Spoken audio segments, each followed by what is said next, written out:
गावातील दोन व्यक्तींची भांडणे झाली तर संपूर्ण गाव एकत्र येऊन गाव प्रमुख त्यांच्यासमोर न्यायदान करत असे। तसेच गावातील सार्वजनिक कामे जसे की इथे कडक लक्ष्मी दाखवली आहे, पूर्वी पोतराज लोक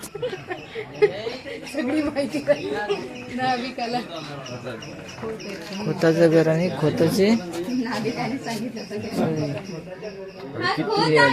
राजाच्या गावातील थेट प्रतिनिधी म्हणजे खोत गोळा करणे, कायदा व सुव्यवस्था सांभाळणे इत्यादी आहे। माझघर म्हणजेच पूर्वीचं बेडरूम। घराचे छप्पर पहा, वरती छोटे छप्पर आहे, मध्ये। नमस्कार मित्रांनो, आज आपण आलो प्राचीन कोकणला गणपतीपुळे। समोर दिसते ते आमची गाडी आणि या सर्व मित्रमंडळी आपले। चला तर आता आपण आतमध्ये जाणार आहोत।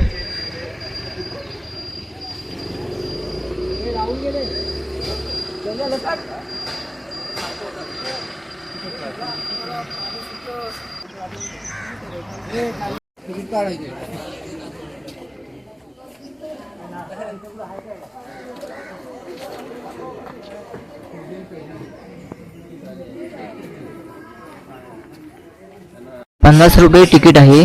तुम्ही व्हिडिओ किंवा फोटो शूट करणार असाल तर त्याचे ₹50 एक्स्ट्रा चार्ज घेतात आणि 25 माणसं झाल्यानंतर ते पुढे सोडतात।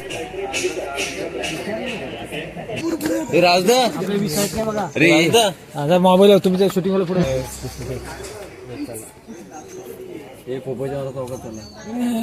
मध्ये मी आपले स्वागत करते।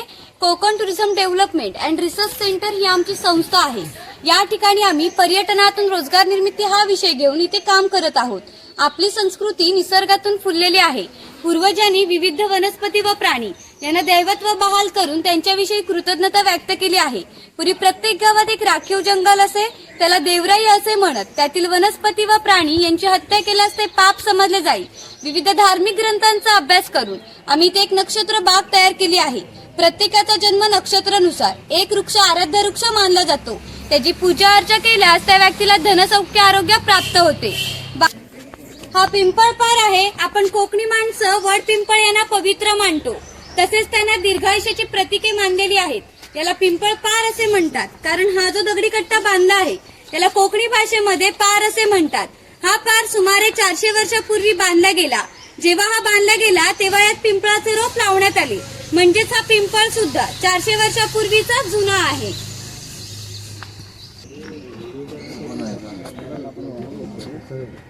हा शिलालेख आहे। या शिलालेखावर लिहिलेली कविता कवी माधव यांनी 100 वर्षापूर्वी लिहिली। चिपळूण येथे झालेल्या पहिल्या कोकण मराठी साहित्य संमेलनामध्ये या कवितेला कोकणची प्रातिनिधिक कविता म्हणून स्वीकारण्यात आली। या कवितेत कवीने कोकणच्या निसर्ग सौंदर्याचे सुंदर वर्णन केले आहे। या कवितेत नंदनवन हा शब्द आला आहे। नंदनवन या शब्दाचा अर्थ स्वर्गातील इंद्राची बाग, ती जितकी सुंदर आहे तितकेच आपले कोकणही सुंदर आहे। ही गुहा आहे। गुहा हे काळाचे प्रतीक आहे। गुहेच्या अलीकडे आहे वर्तमान काळ, तर गुहेच्या पलीकडे आहे 500 वर्षापूर्वीचा भूतकाळ। इथून पुढे आपण पाहणार आहोत 500 वर्षापूर्वी कोकणी माणसं कशी राहत होती, त्यांची समाज रचना, ग्राम रचना, खाद्य संस्कृती, परंपरा कशा होत्या। गुहेमधून येताना सर्वांनी वाकून या।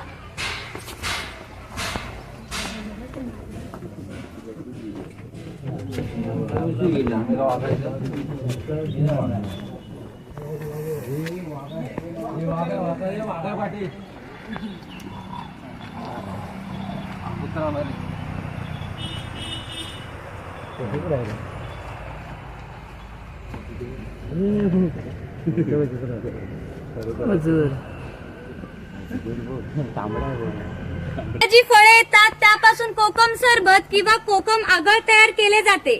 तसेच त्यांच्या बियापासून तेल पाडले जाते। त्याचा उपयोग तैलात जीवन सारख्या क्रीम मध्ये देखील केला जातो। इथे अजगराचा स्टॅच्यू दाखवलेला आहे।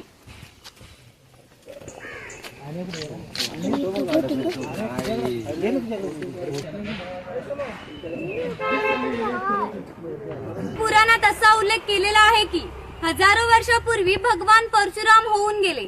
त्यांनी संपूर्ण पृथ्वी जिंकून घेतली व जिंकून घेतलेली संपूर्ण पृथ्वी त्यांनी दान केली। दान केलेली कुठलीही गोष्ट आपण स्वतःसाठी वापरत नाही, परंतु त्यांना राहण्यासाठी भूमी आवश्यक होती। आज आपण ज्या ठिकाणी उभे आहोत त्या ठिकाणी हजारो वर्षापूर्वी समुद्र होता। त्यांनी त्याच्याशी युद्ध केले व त्याला 40 ते 50 किलोमीटर पाठीमागे ढकलले। व इथे सुंदर कोकण प्रदेशाची निर्मिती केली. म्हणून या कोकण प्रदेशाला परशुरामाची भूमी असे म्हणतात. हे सारे कोकण दऱ्याखोऱ्यांनी वेढलेले आहे. सूर्याची किरणे जमिनीपर्यंत पोहोचू शकत नाही. इतकी दाट अरण्ये, वाघ, अस्वले, गवेरेडे यांसारखी जंगली श्वापदे, 200 ते 250 प्रकारच्या औषधी वनस्पती, शेकडो प्रकारचे मासे, दुर्मिळ कासवे, सुसर, मगर यांसारखे प्राणी इथे पाहायला मिळतात. कोकणामध्ये लाल रंगाचा जांभा नावाचा दगड मिळतो. त्या जांभ्या दगडापासून हा जो पक्का रोड बांधलेला आहे त्याला कोकणी भाषेमध्ये पाखाडी असे म्हणतात. ही पाखाडी सुमारे 400 वर्षापूर्वी बांधली गेली. त्यावेळी ती गणपतीच्या देवळापर्यंत होती. काळाच्या ओघात ती नष्ट झाली. आज फक्त प्राचीन कोकणमध्ये शिल्लक राहिलेली पाहायला मिळेल. पूर्वी सामान्यपणे अशा पाखाड्या ग्रामदेवतेकडे जाण्यासाठी बांधल्या जात असत. आज आपण देखील या पाखाडीने प्राचीन कोकण मधील ग्रामदेवतेकडे जाणार आहोत.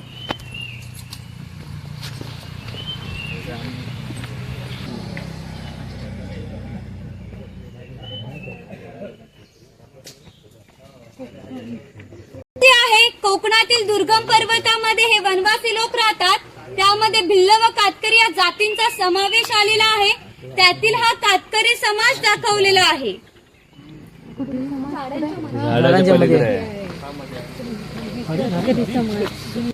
वाघाची गुहा दाखवली आहे. इथे गाव शिकार दाखवलेला आहे. तू शिकार करतात मा तिथे शिकार दाखवले. डुक्कर मारला नाही. हे चिरफळाचे झाड आहे. चिरफळाची फळे जंतुनाशक असतात. म्हणून त्यांचा उपयोग शेतकरी धान्य साठवण्यासाठी तसेच मसाल्यांसारख्या पदार्थांमध्ये देखील त्याचा उपयोग केला जातो.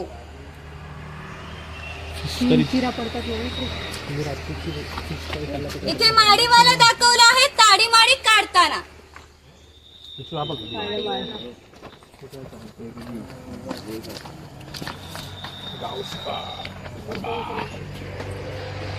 ग्रामदेवता मंदिर.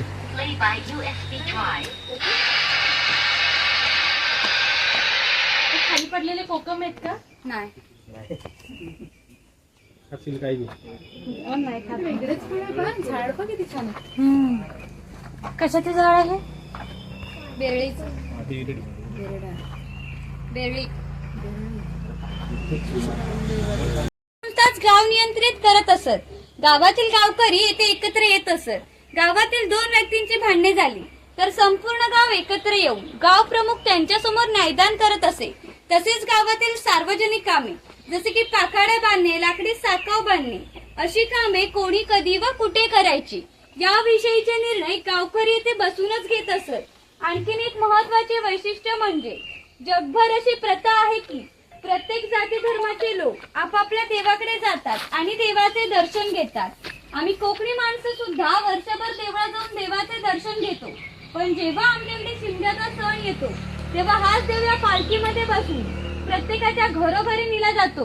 म्हणजेच कोकणी माणूस आणि देव यांचं नातं इतकं जवळचं आहे की आमचं एकमेकांकडे जाणे येणे आहे. या देवीचं नाव आहे वाघजाई. हे नाव आम्ही जाणीवपूर्वक ठेवलंय. असं म्हणतात ज्या निसर्गात वाघ असतो तो निसर्ग समृद्ध असतो. 500 वर्षापूर्वीचा निसर्ग देखील इतका समृद्ध होता. त्याला आमच्या भावी विश्वामध्ये देवत्वाचे स्थान आहे. आम्ही कोकणी माणसं वड, पिंपळ, साकनाग यांची पूजा करतो. म्हणजेच आम्ही निसर्गपूजक माणसे आहोत. म्हणून आम्ही आमच्या देवीचं नाव प्रत्यक्ष निसर्गाशी संबंधित ठेवलंय वाघजाई. ही काही आपली पारंपरिक वाद्य आहेत.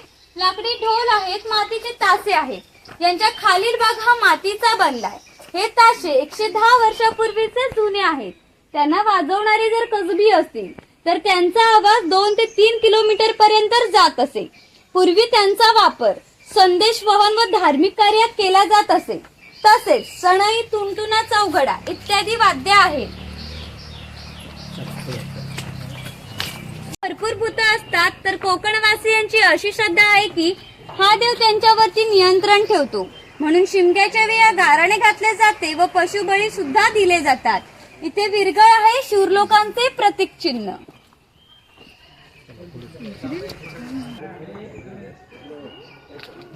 इथे कडक लक्ष्मी दाखवली आहे. पूर्वी पोतराज लोक स्वतःला चापकाने मारत व असे खेळते गावोगावात घेऊन जात असत.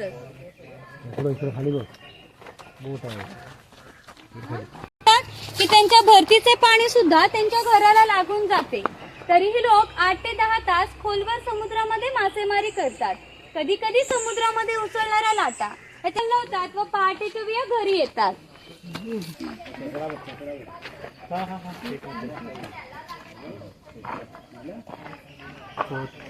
हा नाभिक आहे. पूर्वी कोकणात 12 बलुतेदार ही पद्धत अस्तित्वात होती. नाभिक, सुतार, कासार, चर्मकार हे लोकांच्या घरोघरी जाऊन सेवा पुरवत. त्यांच्या बदली त्यांना पैसे नव्हे तर केवळ धान्य मिळत असे.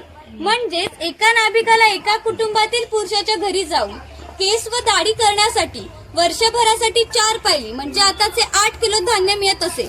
इतक्या अल्प मोबदल्यात ही लोक समाजाची सेवा करत असत. आमच्या नाभिकाविषयी आणखीन थोडं मजेशीर वर्णन आमच्या लोकसाहित्यामध्ये आढळतं. असं म्हणतात की गावातील प्रत्येक गोष्ट ही नाभिकाला माहिती असते व नाभिकाला माहिती असलेली प्रत्येक गोष्ट ही गावभर होते. ज्या अर्थी आज तुम्ही इथे आलात ही गोष्ट आमच्या नाभिकाला समजली त्या अर्थी संपूर्ण गावाला समजली. आता आमचं संपूर्ण गाव तुमच्या स्वागतासाठी उत्सुक आहे. प्रथेप्रमाणे आपण खोताच्या घरी जाऊ, मग गावात फेरफेटका मारू. आलो आता खोताच्या घरी. खोताचं घर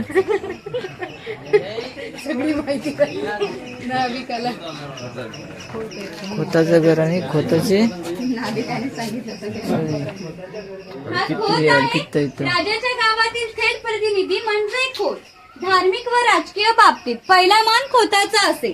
खोत हा गावचा प्रमुख असे. गावातील न्यायदान करणे, महसूल गोळा करणे, कायदा व सुव्यवस्था सांभाळणे इत्यादी कामे ही खोताची असत.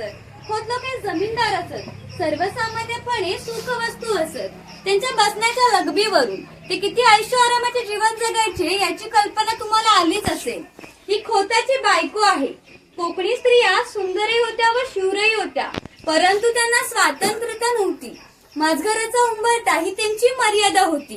ती खोताची 2 मुले आहेत. आपला परंपरागत खेळ सोंगट्या खेळत आहेत.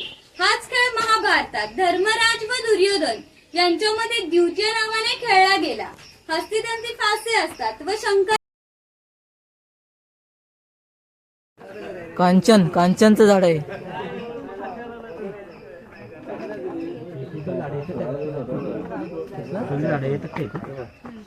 जायफल. हा हे जायफल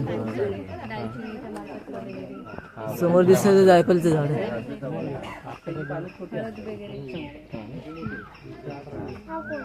इथे लहान मुलगा पाटाच्या पाण्याने खेळताना दाखविला आहे. पाठ हे वर्ण पाणी येते. पाठ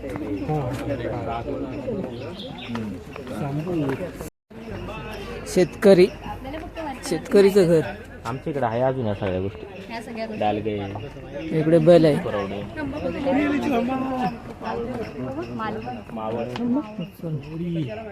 कोंबड्याच्या खुर्डा. रोली जात सुप उसली. हा शेतकरी आहे. याचे गवताचे घर व याच्या अपुऱ्या कपड्यावरती जाऊ नका. आमच्या गावातील महत्वाचा उत्पादक घटक हा होता. हा एकमेव धान्याचं उत्पादन करीत असे व 12 बलुतेदार, खोत व राजा यांना धान्य पोचवण्याचे महत्वाचे काम हा करत असे. म्हणजेच ग्रामीण अर्थव्यवस्थेचा पायाभूत घटक हा आमचा शेतकरी होता. पूर्वी त्याचं घर जसं असायचं अगदी तसं तर घरात 2 गारगोट्या ठेवल्या असत. त्या एकमेकांवरती घासून हा विस्तव करावा लागतो. ही शेणाने सारवलेली टोपली आहे. तिला कणगी असे म्हणतात. धान्य साठवण्यासाठी तिचा उपयोग केला जातो. कोकणी शेतकरी भात, नाचणी, हरिकवरी यांसारखी धान्य पिकवतो. ती या कणगीमध्ये ठेवून व ती खाते. अजूनही ठाणे जिल्ह्यातील वनवासी लोक याच पद्धतीने धान्य साठवितात. ही शेतकऱ्याची बायको आहे. ती शेतकऱ्याची मुलगी आहे. हा पाळणा आम्ही शेतकऱ्याच्या घरात कायम स्वरूपी टांगून ठेवला आहे. कारण शेतकऱ्याच्या घरी दरवर्षी पाळणा हलत असे. पूर्वी प्रत्येक शेतकऱ्याला 8 ते 10 मुलं असत. म्हणजेच पूर्वी एकत्र कुटुंब पद्धत अस्तित्वात होती. ही उचल आहे. हिचा वापर कपडे सुकवण्यासाठी केला जातो. घरामध्ये कोकणातील गौरी गणपतीचा सण दाखवलेला आहे. हे झोपल्यावर आहे.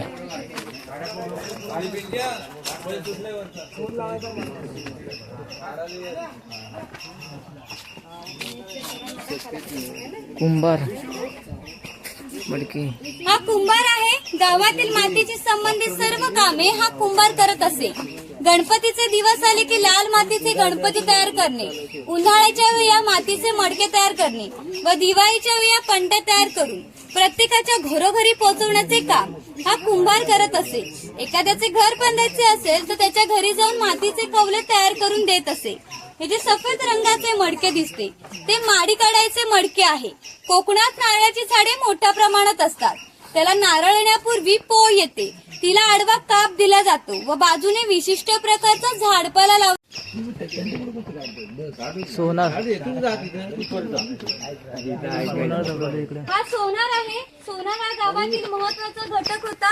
गावातील महिलांना लागणारे दागिने व विविध देवदेवतांना लागणारे दागिने बनवून देण्याचे काम.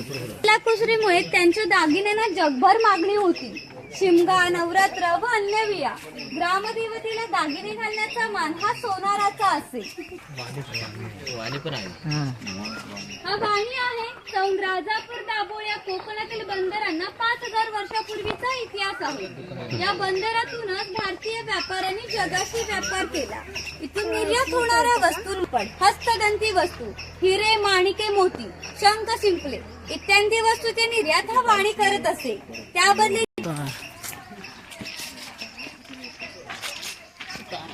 सुतार हा सुतार आहे. मगाशी सांगितल्याप्रमाणे 12 बलुतेदार हे लोकांच्या घरोघरी जाऊन सेवा मगाशी सांगितल्याप्रमाणे कोकणातील 12 बलुतेदार दाखविताना जे अधिक कौशल्यवान आहेत ते इथे दाखवले आहेत. त्यापैकी हा सुतार. सुताराचे खरे काम शेतकऱ्याला लागणारे लाकडी अवजारे बनवून दाखवले आहे. सापाचा खेळ करताना कालू मदारी आया, लोहार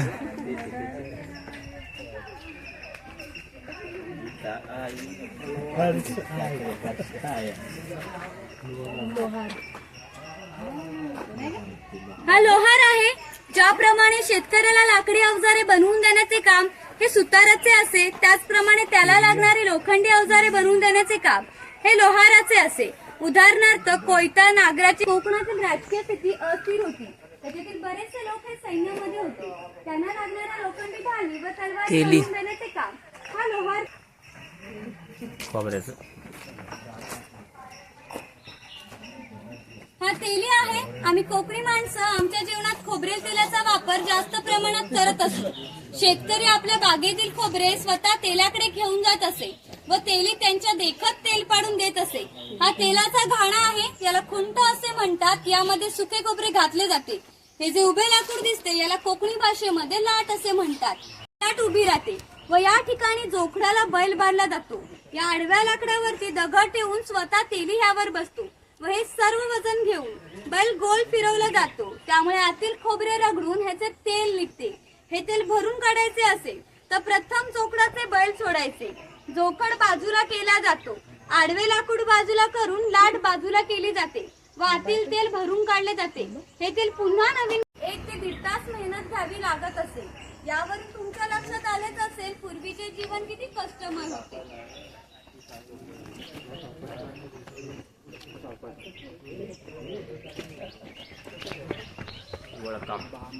बांबूचं असं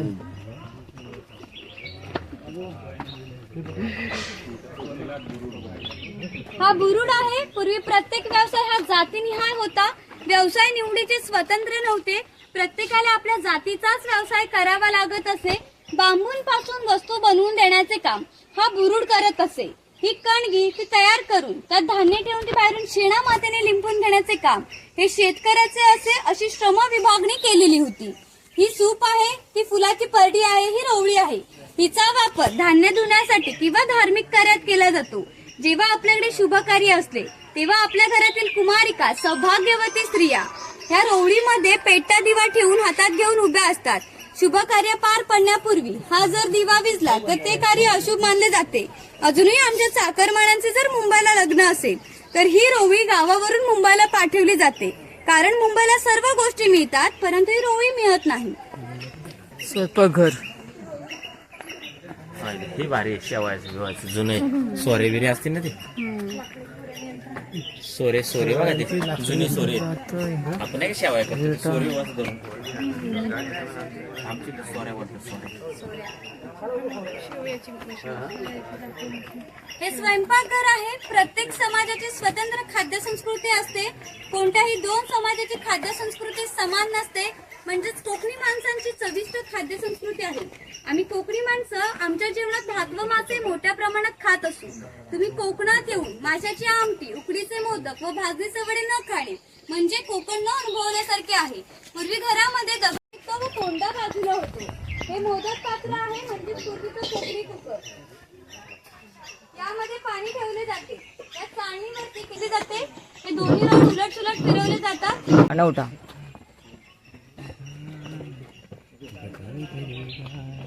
खावले काय खावले माझं वरती खवल्यामध्ये हा पाणवठा ती साईड आहे. हो. पूर्वी प्रत्येक गावात भरपूर मोठे जंगल होते. त्यामुळे गावात मोठ्या प्रमाणात पाणी उपलब्ध होते. ज्या ठिकाणी गावात उंचावर बारमाही पाणी वाहते त्या ठिकाणी उंचावर धरण बांधून हे पाणी प्रत्येकाच्या घरोघरी पाट्याने पोहोचवले जाते. या पाण्यावर आमच्या नारळी व खोपळीच्या बागा उन्हाळी भात शेती होत असे. उन्हाळी भात शेतीला भरपूर पाणी लागते. तेवढे पाणी प्रत्येक गावात उपलब्ध होते. म्हणजेच ग्रामदेवतेनंतर पाणवठा हे एकमेव ठिकाण आहे ज्या ठिकाणी संपूर्ण गाव एकत्र येत असे. गावातील मुले मासेमारी व आंघोळीसाठी येत असत. स्त्रिया कपडे धुण्यासाठी व पाणी भरण्यासाठी येत असत. हा चर्मकार आहे. याच्या जोडीला आणखीन एक प्रसंग सांगते जो 500 वर्षापूर्वी घडला. इथून 80 किलोमीटरच्या अंतरावरती मार्लेश्वर नावाचे देवस्थान आहे. एका पर्वतात एक मोठी गुहा आहे. गुहेमध्ये शंकराची पिंड आहे. आणखीन एक वैशिष्ट्य म्हणजे गुहेमध्ये जिवंत साप आहेत.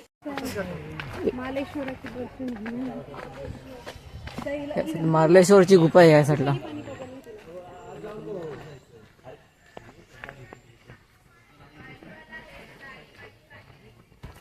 या साईडला मार्लेश्वर.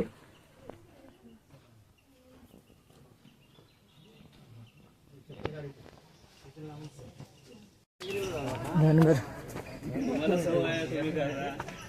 धनगर या मराठी शब्दाचा अर्थ ज्याच्याकडे भरपूर धनसंपत्ती आहे. पूर्वी हा धनगर समाज इतक्या दुर्गम ठिकाणी राहत होता की तिथून त्यांचा पहिला बस स्टॉप देखील 10 ते 12 किलोमीटर अंतरावर असतो. जेव्हा हे गावात जात असते तेव्हा यांच्या पायात तांबड्याची वाणं, हातात घुंगराची काठी व खांद्यावरती फाटकी घुंगट या वेशभूषेत जात असे असले तरी प्रत्येक पासून संरक्षण होण्यासाठी ती अशी उंचावर बांधली आहे. तिच्या हातील 2 बांबूंच्या मध्ये फट आहे कारण त्यांनी केलेला मैला हा त्यातून बाहेर पडत असे. छपराची रचना जरी ओबडधोबड असली तरी कितीही पाऊस आला तरी पावसाचे पाणी आत जाऊ शकत नाही. काच तयार केला जातो. ही काचभट्टी आहे. खैराचे झाड तोडले जाते. त्याच्या आतील भागांचे छोटे छोटे तुकडे केले जातात. ते तुकडे पहिल्या 4 मडक्यांमध्ये पाण्यासोबत उकळवले जातात. जो लाल रंगाचा पाक तयार होतो तो 5व्या मडक्यामध्ये विशिष्ट तापमानात उकळवला जातो व तो पाक सावळीमध्ये सुकत घालून त्याच्या छोट्या वड्या पाडल्या जातात. काच तयार होण्याच्या प्रक्रियेला 3 ते 4 महिने लागतात. अशा प्रकारची मचाणे प्रमुख बंदरे खिंडीच्या ठिकाणी फार मोठ्या भूप्रदेशावर लक्ष ठेवण्यासाठी उभारल्या जात असे. प्राचीन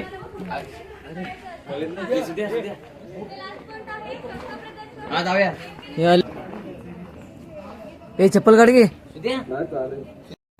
प्राचीन कोकण नमन पूर्ण सेपरेट